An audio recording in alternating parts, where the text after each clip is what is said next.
Hello, America. I'm Mark Levin. This is Life, Liberty, and Levin. Welcome. Nice to see you. It's a great honor to see you, Patrick Michaels, doctor, expert on all things climate and environment as far as I'm concerned. A little bit of your background. You're the director of the Center for Study of Science at the Cato Institute. You hold an A, B, and SM. You hold those degrees in biology, sciences, and plant ecology from the University of Chicago. Pretty good school. PhD in ecological climatology from the University of Wisconsin at Madison, 1979. You're past president of the American Association of State Climatologists. You were program chairman for the Committee on Applied Climatology of the American Meteorological Society. Say that fast 5 times. Yeah. You were a research professor of environmental sciences at the University of Virginia for 30 years, and I'm giving an extensive, background that you have. I'm giving that to the public so they know you really know what you're talking about. And you're a contributing author and a reviewer of the United Nations Intergovernmental Panel on Climate Change, which was awarded the Nobel Peace Prize in 2007. All right, let's get started. Climate change, global warming, global cooling, we've heard it all. What's going on out there? Well, the surface temperature of the planet is warmer than it was 100 years ago, about 9/10 of a degree Celsius. 9/10 of a degree Celsius. That's all. Is that a lot? No, it's not a lot. There are 2 periods of warming, one in the early 20th century that could not have been caused by human beings because we hadn't put enough CO2 in the air, and one in the later part of the 20th century that either slows down or ends, depending upon whose data you use, somewhere in the late 1990s, only to resume with the big El Nino that covered the news over the last couple of years. So that means that probably about half, maybe half, of that 9/10 of a degree might be caused by greenhouse gases. Because when the planet warmed beginning in 1976, the temperature of the stratosphere started to drop. And that's a prediction of greenhouse theory that's not intuitive. The great philosopher of science, Karl Popper, said, if you can meet a difficult prediction with your theory, you can continue to entertain your theory. So the theory's right, but the application of it is wrong. It is nowhere near as warm as it's supposed to be. The computer models are making systematic, dramatic errors over the entire tropics, which is 40% of the Earth, and it's where all our moisture comes from, or almost all of it. Let me stop you there. Yeah. Who does these computer models? Governments. There are 32 families of computer models that are used by the United Nations, each government-sponsored, and all of them are predicting far, far too much warming. The disparity between what's been predicted to happen, which looks like this, and what is happening continues to grow. We know that for a fact. Yeah, because you can just look at the weather balloon temperatures, you can look at the satellite temperatures, you can look at something called the reanalysis data. They all behave in concert. So they're showing the same thing, and the same thing is a lot different than this thing. However, we need to call the special counsel. Special counsel? Yes, because one model works. And you know what it is? It's the Russian model. So let me get this. So all the government models are like this? Yeah. The Russian model is like this? Yeah. The Russian model has the least warming in it. And the Russian model is the least warming, and the Russian model pretty much follows reality. Yeah. What's been tested over a few decades. Yeah, correct. If we were rational about this, think about the daily weather forecast. You watch the Weather Channel, they go, oh, this model says that, that model says that. We think this one's working the best, so we're going to rely on that. Well, for climate forecast, we should be using the Russian model, but we're not. We use this big spate of all the other models that have this warming in them that's not occurring. Why are all these other government models, 31 of them, I guess, Yeah. wrong? And why do they all go in the same direction, up? Because they are what is called parameterized. They're all parameterized. Can I translate parameterized into English? Fudged. Okay. The don't get the right answer, don't know the right answer for certain phenomena.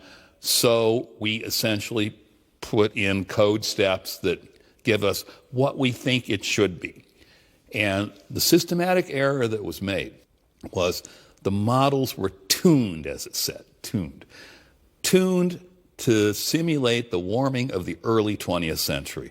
Began in 1910, ended in 1945, about 0.45 degrees Celsius. Mark, that could not have been caused by carbon dioxide. Because there wasn't enough. That we had to put enough in. The background carbon dioxide concentration is 280 parts per million. When the first warming started, it was 298 parts per million. If the atmosphere is that sensitive to an 18 ppm change in CO2, we wouldn't be talking about this right now, and we'd be sweating bullets. So what you're saying is man-made carbon dioxide earlier, the last century, could not have produced. The early 20th century. Early 20th century could not have produced this heat. So what did? Do we know? No. And, you know, the three most important words in life may not be I love you. It might be I don't know. I don't think anybody really knows what kicked off that warming. There's lots of theories. One is that it was the final escape from a cold period, multi-century period known as the Little Ice Age. That's a plausibility, but why did it happen then? But we just don't really have a good explanation for that. But because we forced the computer models to say, aha, human influence, CO2 and other stuff, we made the models too sensitive. And so that's why when you get to the late 20th century, all of a sudden they're warming up like crazy, and the reality's down here. It was guaranteed to happen. This was revealed in Science magazine in late 2016. And there was a paper that was published by a French climate modeler called The Art and Science of Climate Model Tuning. And in it, he speaks of parameterizing, we could say fudging, the models to give his words an anticipated acceptable range of results. So it's the scientist, not the science, that's determining how much it's going to warm. A lot of people don't know this, but it happens to be true. And, you know, we could speculate as to why that paper was published right before the 2016 election. I wouldn't want to impute causation, but gee, But I want to ask you about causation. Sure. You have 31 governments. No, the 31 different models. Some of them. All right, 31 different models, the multiple governments. Right. Who are fudging the numbers. They're not fudging them. They're fudging the models. Parameterizing them. Okay, well, you use the word fudging. Does our EPA do that? Does NASA do that? Who does that for us? Good question, Mark. Because the EPA was told by the Supreme Court in 2007 that if it found that carbon dioxide endangered human health and welfare, that it had the power to regulate it under the Clean Air Act. This is the Massachusetts That's Mass v. EPA. Well, they produced an endangerment finding, 2009. And the endangerment finding for its prospective climate is 100%. I didn't say 90%. I said 100% based on those models. So if you can demonstrate that those models systematically are not working, you can take down the endangerment finding. And that would be the basis for all those policies that came out of the Obama administration. Which would mean you don't get to regulate Absolutely. carbon dioxide. Absolutely. The endangerment finding is the heart of the matter. And to give you an idea how gung-ho the Obama administration was on this issue, if you listen to his first inaugural speech, January 20th, 2009, it's the second substantive paragraph of the speech is about global warming after health care. 90 days after he finished that speech, his EPA produced a preliminary finding of endangerment from carbon dioxide. They were working on this before he was president. Bureaucrats can't work that fast. And then the final finding was made in December for the climate conference in Copenhagen that was supposed to produce another global warming So you're agreement. telling us that we have a massive bit of public policy that has an enormous effect on society. Absolutely. That's built on, I'll use my word, phony models. It's built on a house of cards. The models really don't work. And if I could really be arcane, I can explain the mechanism as to why they don't work. As long as I understand it. The models systematically predict that as you go up in the atmosphere in the tropics, which are 40% of the Earth, that the temperature should rise dramatically as you go further up in the atmosphere. So when you get to the level of the jet stream, the computer models are predicting 7 times. I didn't say 7/10 of a degree. I said 7 times more warming than is being observed. Well, why is that important? Why am I boring you with that? Because it's the vertical distribution of temperature that determines upward motion, which means it determines precipitation. And guess what? Almost all the atmospheric moisture that we have around us today in humid Washington, D.C., that comes from the tropics. So if you get that vertical motion wrong, down there, you get all the subsequent variables wrong. It's a fantastic systematic error. And again, that along with the difference between the surface temperatures, or rather the lower atmospheric temperatures and what's being observed, that's sufficient to kill the endangerment finding. Okay, so to the average pedestrian like me, if you get that wrong, what does that mean? You get all the weather models wrong? You get the subsequent weather wrong. Yeah.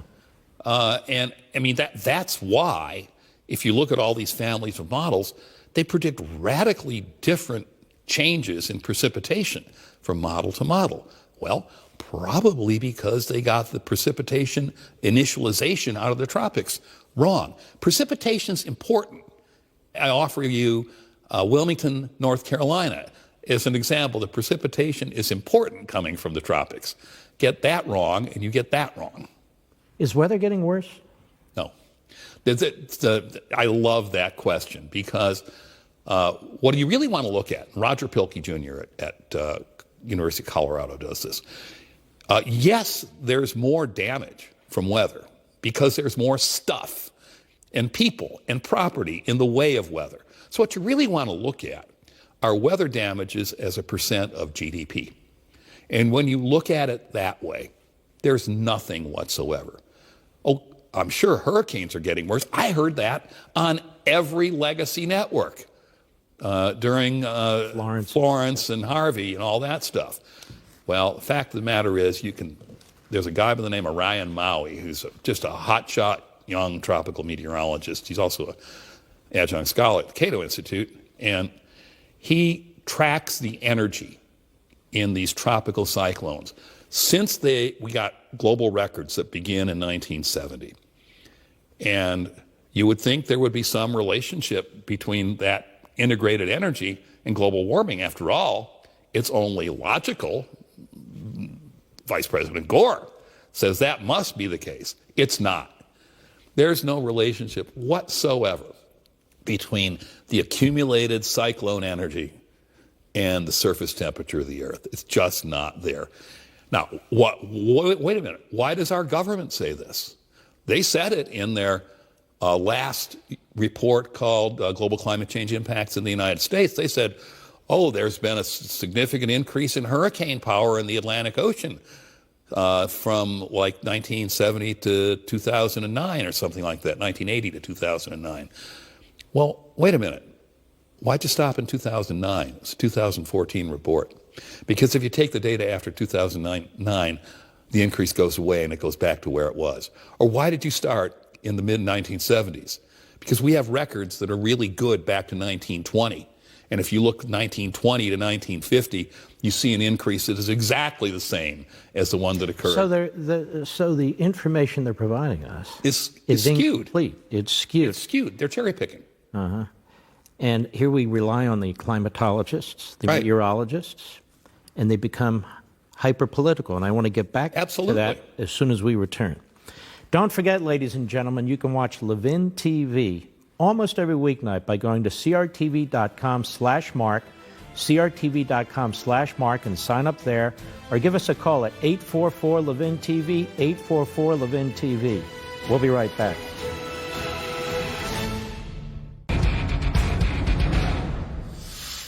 Dr. Patrick Michaels, the politicization of science. Let me read you something from Ayn Rand, Return of the Primitive, the Anti-Industrial Revolution, a book of hers she wrote, which I found rather compelling. She said, instead of their old promises that collectivism would create universal abundance and their denunciations of capitalism for creating poverty, They are now denouncing capitalism for creating abundance. Instead of promising conflict, a comfort and security for everyone, they are now denouncing people for being comfortable and secure. The demand to restrict technology is the demand to restrict man's mind. It is nature, that is reality, that makes both these goals impossible to achieve. Technology can be destroyed and the mind can be paralyzed, but neither can be restricted. Whether and whatever such restrictions are attempted, it is the mind, not the state, that withers away. You agree with that? Yeah, I do. Now we should ask the question, how did it happen? How did we use the authority of government to direct essentially technology, energy, et cetera? How did government become so intrusive in the science process? And to do that, we have to know history. It goes back to none other than Franklin D. Roosevelt, who, at the end of World War II, saw that the Manhattan Project was going to be successful, probably, and he wrote to the director of the office that ran the project and said, hey, we need to keep all these scientists working for the government. They'll do great things and everybody will have a greater life. And that produced a document called Science, the Endless Frontier, by Vannevar Bush, that laid the blueprint for the federal takeover of science. Prior to World War II, there was very, very little federal money in science, except in the land-grant schools. And scientific progress was perfectly fine. Economic growth, we were the envy of the world. If science is involved in developing economies, and I believe it is, we were doing really, really well. Now when the government takes it over, the government gets what it wants. And the government can give out money to basically only study the global warming via climate models, to not take a look at climate history and to see what that really tells us. And then the government can have the policies that it wants. Because do you really expect scientists who have been paid for decades to study the effects of warming and to create models that, by the way, have too much warming, do you expect them to testify in front of Congress when asked, do we need more research money, to say, no, it's really a non-problem? They get thrown out of their jobs if they did that.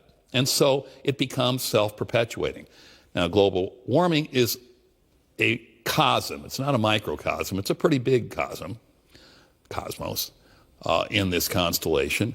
But there are other issues that the government just abuses science on to take people's stuff, if you don't mind, and that governments distort in service of a political end. I mean, think about the dietary advice that we've been getting from the government for 20 or 30 years.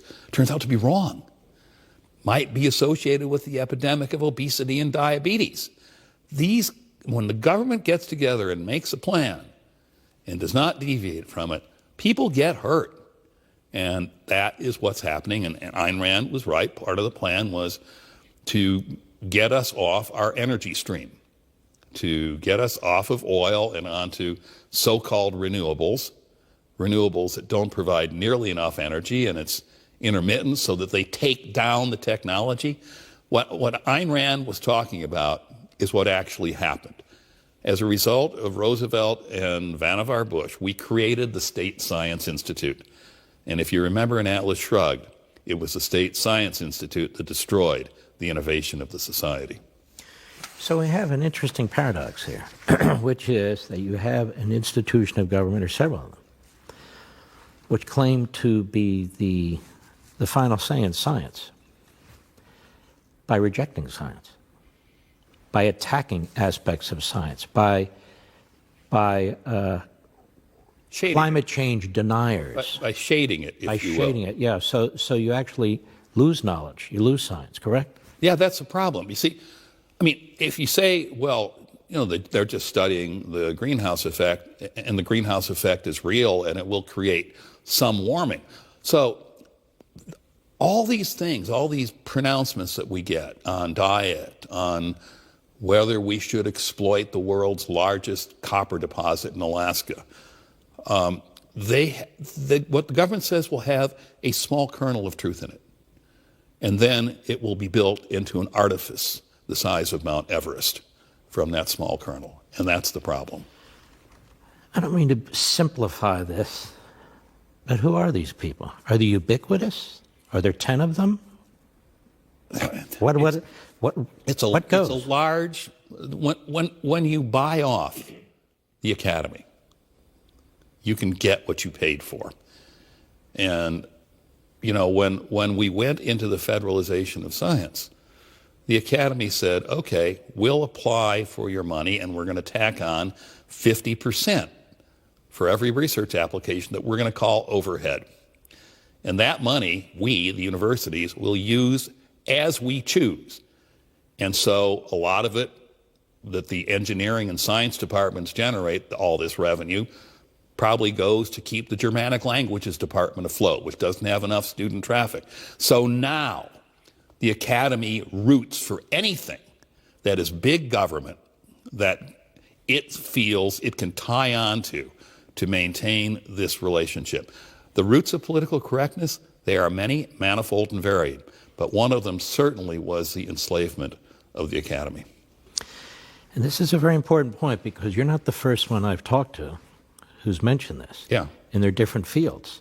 Yep. So the academy, universities, colleges, more and more, less in terms of pure science, less in terms of pure knowledge, less in terms of even pure debate and so forth, more and more directional, more and more ideological. Is that your point?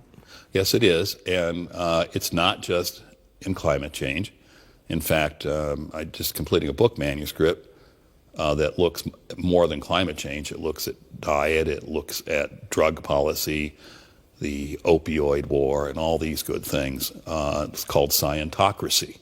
And I think that's what we have developed in this country. And, you know, there are things we can do about it, but there has to be a public will. And the public is so scientifically misinformed that becomes a very, very heavy lift, doesn't it?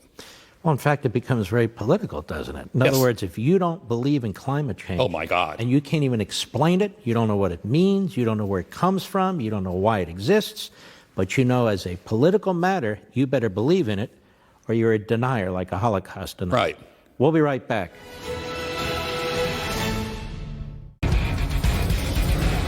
Dr. Michaels, everybody says this global warming, it's a terrible thing. The oceans are going to rise, and we just talked about this. The hurricanes are going to be more intense and so forth. And you're saying, not really.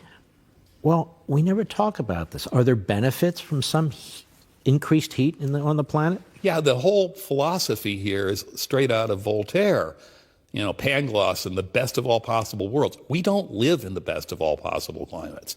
And our atmosphere is not in the best of all possible composition.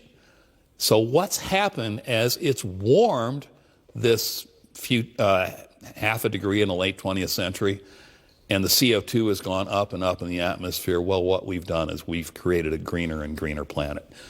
And the greening of the planet Earth is profound. There's a very recent paper that just came out a couple of months ago showing tremendous increases in how much green matter there is on the planet. Vegetation. Yeah. The largest increases, by the way, are in the tropical rainforest. It's growing like topsy. Is that why we never hear about it anymore? I don't know why we don't hear about it anymore, but it sure is growing. Mm-hmm. And in grassland, which is a lot of it's used for agriculture, either prairies, cows either go on it or we harvest it for hay. The data for 17 years of satellite data show that the grassland green mass, if you will, is growing at 5% per year. That's huge. Another paper in Nature magazine by Zai-Shin Zhu 2 years ago looked at the planetary greening and said, what are the causes? So they did something called a factor analysis. 70% of it was the simple direct effect of putting more carbon dioxide in the air because it's plant food. And one of the other big causes of the planetary greening was climate change, the warming of the planet. Yeah, we never hear about this, but it's real. So even though it's warming just a little bit, mm-hmm. It has an enormous positive impact on the planet. Main reason for that is because the way the greenhouse changes work is they warm the coldest temperatures preferentially to warming the warmer ones. So the growing season, which ends with the first frost in autumn and begins with the last frost in the spring. The growing seasons get longer and longer and longer. The greenhouse effect also affects nighttime temperatures more than it affects daytime temperatures, and that's when the cold temperatures are. So you have a longer time for the planet to green up. And then you have longer growing seasons, and you have the direct fertilization effect of carbon dioxide, which is even more important than the climate change itself. And you're winding up with a much greener planet. I've looked at these numbers. I can tell you that the amount of agricultural productivity that is now being induced in the planet by CO2, particularly in these grassland areas, is going to provide a lot of our food for the future. You know, it gets a little confusing, frankly, the politics and the logic of all this. That is, you would think if a tiny little bit increase in heat, and it comes and goes, right? I mean, that's the way nature works. That's the way the planet functions. That's the way it is. Would be so beneficial that we wouldn't be trying to regulate the hell out of it. We would pretty much just leave it alone. Well, you would think. Right. But unfortunately, like we talked about early in the program, if we parameterize the models to produce large amounts of heat in the 21st century, then we're going to say it's all bad. And we're going to try to, if you will, detechnologize. When did all this start? When did all this, I'll call it propaganda, fake stuff? You want to know when it started? I can tell you when it started. It started in the late 1970s when a group of folks that I know decided that they wanted nuclear power. And they decided that Carter, who sold himself as a nuclear engineer, he's actually a technician on a submarine, that Carter was favorable to this, so that if they pushed the issue of global warming as a catastrophe caused by the burning of fossil fuels, that could lead to the nuclearization of the country. That's when it started. And it spun out of control because the Green allies who wanted us, the fossil fuel thing gone, they didn't want nuclear power. They're dramatically opposed to nuclear power. And so they pushed solar energy and windmills. So now we get an unreliable grid and expensive electricity. It's it actually has a history. It happened. It was an international movement that started out in Sweden with Bert Bolin, who was the first head of the United Nations Intergovernmental Panel on Climate Change. And it was a very conscious plan to impose this on not just our society, but the world.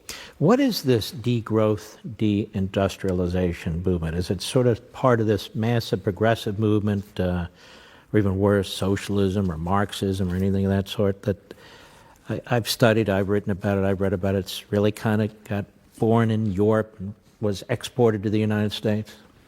That is true, and the problem with it is that it enjoys broad support as long as you demonize the producers of energy. We should celebrate the producers of energy. It is energy that drives the technology that has doubled our life expectancy in the last 100 years. We should be celebrating this. And if you take this away, you're going to take that away too. Don't forget, folks, almost every weeknight you can join me on Levin TV. Levin TV. Go to crtv.com/Mark, crtv.com/Mark, or give us a call at 844-LEVIN-TV, 844-LEVIN-TV. We'll be right back.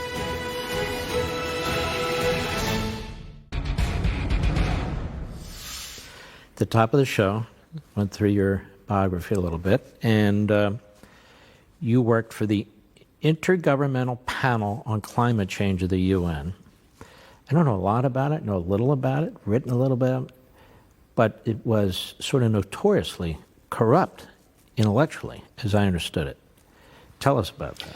Well, the IPCC, as it was called, is the Intergovernmental Panel on Climate Change. The United Nations is trying to tell you something there. It wants the governments of the world to have a unified view and therefore a unified policy on climate change. That's what it was there for. Now, I was asked to write a small portion of the second report, and I've reviewed the other ones, and people say, why did you work with the IPCC? Well, the fact of the matter is that all garden parties need a skunk.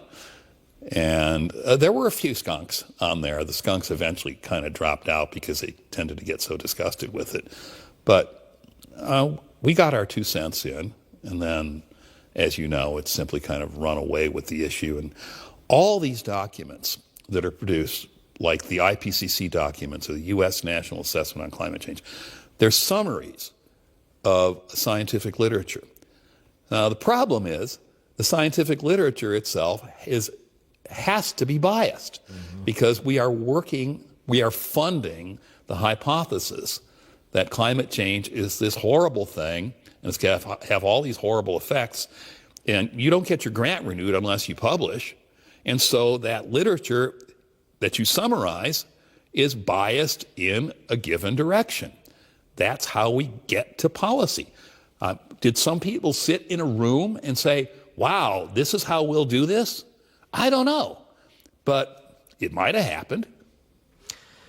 The UN is notoriously anti-capitalism, anti-sovereignty, national sovereignty and so on. Naomi Wolf once said, that leftist activist, obviously, that really it's the environment, climate change, all these issues through which we're going to change the capitalist system. Correct. Is that what's taking place? They're trying. They certainly had a block in the road that occurred, a bump in the road that occurred a couple of years ago. What happened? Well, we got a president that wasn't going for it, and he promised to get out of the Paris Accord on climate change. That's an agreement that was hatched in December of 2015, in which the nations of the world submit what are called voluntary plans to reduce their emissions. So, for example, we volunteered to reduce our emissions a pretty substantial percentage. The Indians volunteered to increase their emissions. The Chinese volunteered to increase their emissions until 2030, whereupon they might level off. So the president looks at that way and he says, this is a bad deal. What I just told you, doesn't that sound like a bad deal? Yes. And he got out of it. Meanwhile, what country on earth reduced its emissions the most of all the nations on earth? The US of A. So this would have formalized an agreement where we're compelled to lower and the Chinese and the Indians could increase. Yes. Now, the thing is, nobody is compelled. There's no enforcement mechanism in the Paris Accord. So when our negotiator, John Kerry, came back and was on the Sunday TV shows, he said, well, how are you going to enforce this? What are you going to do to countries that don't do what they said they were going to do? He said, we'll shame them. Honest to God, I guess we have a shame bomb now, and that's going to do something. Of course, emissions are going up. Why have we lowered ours? We have lowered ours largely because of good old capitalism and technology, discovering that we were not running out of natural gas, that if we just break rocks underneath our feet, we can extract the natural gas from shale. And Fracking, that's right. And so we're substituting natural gas, which is cheaper, for coal for electrical generation. And that produces about half as much CO2 per unit of electricity as a coal plant does. And so our emissions are going down. And I see a lot of big companies are experimenting with natural gas for large-scale transportation. You can do it on a railroad because the size of the engine really doesn't matter. Might be able to do it in trucks. And so the emissions, it's more efficient. The emissions go down. And then 30 or 40 years from now, because there are so many pressures to be efficient, I don't know what technology we'll have, but I'll bet it'll be more efficient. You know, the old advertising slogan, the future belongs to the efficient. Well, welcome to the United States. We'll be right back.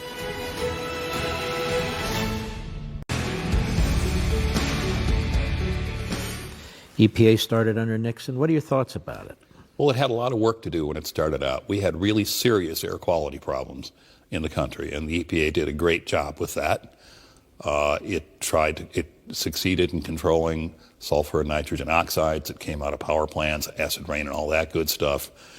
But unfortunately, like most bureaucracies, one of the easy, low-hanging fruit are the things you get, and then you start to get more arcane, but your bureaucracy is embedded, and then the agency takes on a life of itself, and that's what's happened.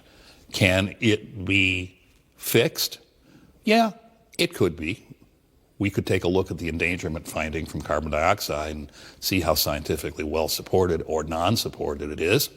I think that would go a long way. And then we would have a much more sensible policy. We would not be shooting ourselves in the energy foot like we are, and we would continue to maintain our society at a high level.